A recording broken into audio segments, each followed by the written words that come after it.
SIR அப்படின்னு சொல்லக்கூடிய சிறப்பு தீவிர திருத்த வாக்காளர் பட்டியலை தயாரிக்கக்கூடிய நடைமுறை தொடங்கியிருக்கு. இதில் உங்களுடைய பெயரை சேர்க்கணும் அப்படின்னா முதல்ல நீங்கள் செய்ய வேண்டிய பணி இந்த எனுமரேஷன் ஃபார்மை ஃபில் பண்ணி தர்றது தான். இந்த ஃபார்மை யார் கொடுப்பாங்க அப்படின்னா உங்கள் பகுதிக்கு நியமிக்கப்பட்டிருக்கக்கூடிய பூத் லெவல் ஆஃபீஸர் வீடு வீடாக வந்து இந்த ஃபார்மை கொடுப்பாங்க. இந்த ஃபார்ம் இப்போ யாருக்கெல்லாம் கொடுக்கப்படுது அப்படின்னு பார்த்தோம் அப்படின்னா 2025 வாக்காளர் பட்டியலில் உங்களுடைய பெயர் இருந்தால் இந்த ஃபார்ம் உங்ககிட்ட கொடுக்கப்படும். அதன் அடிப்படையில் இந்த ஃபார்மில் என்னென்ன இருக்குது அப்படின்றத பார்க்கலாம். இந்த ஃபார்மில் ஒருத்தருடைய தனிநபர் தகவல்கள் ஏற்கனவே ஃபில் பண்ணப்பட்ட தகவல்கள் இருக்கும். அதாவது இப்போ இருக்கக்கூடிய வாக்காளர் பட்டியலில் உங்களுடைய பெயர், அடையாள அட்டை எண், அதாவது ஓட்டர் ஐடி நம்பர், அட்ரஸ், இது எல்லாமே ப்ரீ பிரிண்டடாக இருக்கும். ஏற்கனவே அச்சிடப்பட்டு இந்த ஃபார்மை தான் வந்து உங்கள் வீட்டில் பிஎல்ஓ ஆஃபீஸர் கொடுப்பாங்க. அந்த பிஎல்ஓடைய நேம், அவருடைய ஃபோன் நம்பர் இதில் மென்ஷன் பண்ணப்பட்டிருக்கும். கியூஆர் கோட், பழைய ஃபோட்டோ, இப்போ புது ஃபோட்டோ இருந்தால் நீங்கள் கொடுக்கலாம் அப்படின்னு சொல்லியிருக்காங்க. இந்த ஃபார்மை மொத்தம் 3ஆக பிரிச்சிருக்காங்க.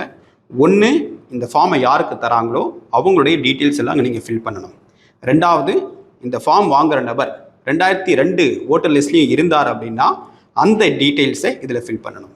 இல்லை இவருடைய டீட்டெயில்ஸ் இல்லை, இவருக்கு வயது ஒரு 41 கீழே தான் இருக்குது, 2002 ஓட்டர் லிஸ்ட்டில் ஒரு பேர் இருந்திருக்க வாய்ப்பு இல்லை அப்படின்னா அவருடைய உறவினர், தாய், தந்தையர், இந்த மாதிரிடைய விவரங்களை நீங்கள் ஃபில் பண்ணணும். ஸோ இந்த ஒட்டுமொத்த ஃபார்மை 3ஆக பிரிச்சிருக்காங்க. இதில் உங்களுடைய டேட் ஆஃப் பர்த், ஆதார் எண் கேட்டிருக்காங்க. ஆனால் விருப்ப தேர்வு நீங்கள் விரும்பினா தரலாம் அப்படின்றது தான் இங்கே மென்ஷன் பண்ணப்பட்டிருக்கு. உங்களுடைய மொபைல் நம்பர் கேட்டிருக்காங்க. அண்மை காலமாக கைபேசியில் தான் எல்லாருடைய தகவலும், அதாவது உங்களுடைய போலிங் ஸ்டேஷன் எங்கே இருக்குது, இந்த மாதிரி எல்லா டீட்டெயில்ஸுமே மொபைல் நம்பருக்கு வந்தால் கண்டிப்பாக கொடுக்கணும். தந்தையுடைய பெயர், தாயுடைய பெயர், தந்தையுடைய வாக்காளர் அடையாள அட்டை எண் இருந்தால் கொடுக்கலாம் அப்படின்னு சொல்லியிருக்காங்க.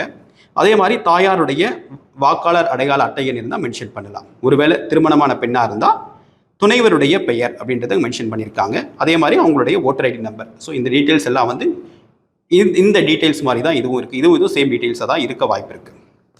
அடுத்ததாக, ஒருவேளை உங்களுடைய ஏஜ் 41க்கு மேலே இருக்குது, நீங்கள் 2002 18 வயசு பூர்த்தி அடைஞ்சிருந்தீங்க, அப்போவே உங்களுடைய நேம் வந்து ஓட் லிஸ்ட்டில் இருந்தது அப்படின்னா அந்த டீட்டெயில்ஸ் எல்லாமே நீங்கள் ஃபில் பண்ணணும். ஸோ அப்போ இருந்த வாக்காளர் அடையாள அட்டையுடைய எண்ணை நீங்கள் மென்ஷன் பண்ணணும்.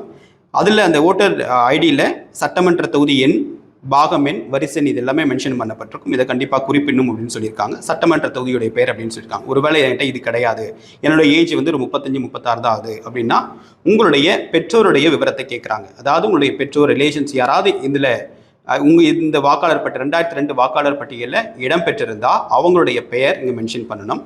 வாக்காளருடைய புகைப்பட அடையாள அட்டையில் இருந்தால் நீங்கள் கொடுக்கணும்னு சொல்லியிருக்காங்க.